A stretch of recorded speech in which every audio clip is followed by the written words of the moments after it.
عليكم، رجعت بفيديو جديد. وهذه الجير متاعي.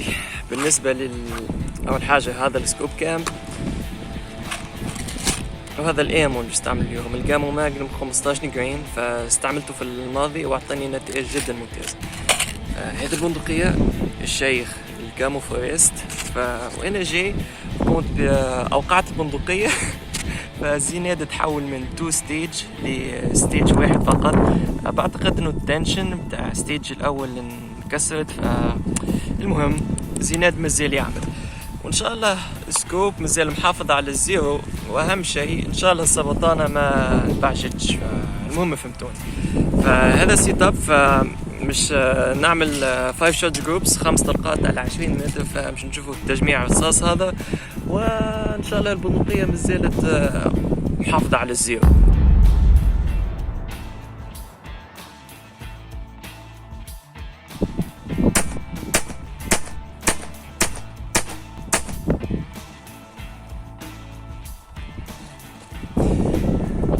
اوكي، اللحظة الحاسمة.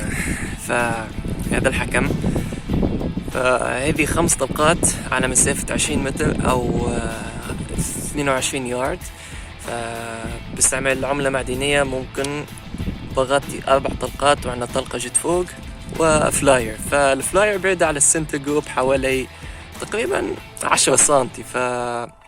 الجروب الاول ماهوش يعتبر ممتاز، ماهوش سيء، اما الجروب الثاني افضل ب1000 مرة. فالرياح قلت بعض الشيء، اضافة ان السبطانة تعودت على نوع الرصاص الجديد. فهذه 10 طلقات، فبستعمل عملة معدنية ممكن بغطي 8 طلقات، وعندنا طلقتين فقط فوق. فهذا الجروب فجروب جدا ممتاز، ويعتبر اكثر من كافي للصيد.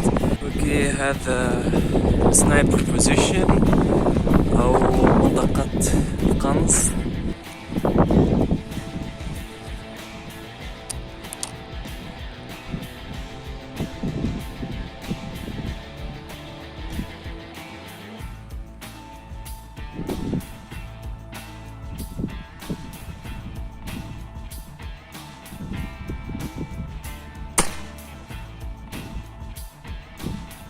هذه أول كيل، فيرست بلاد.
مليلتر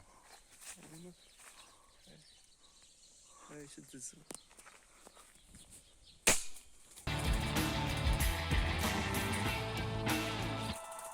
رخص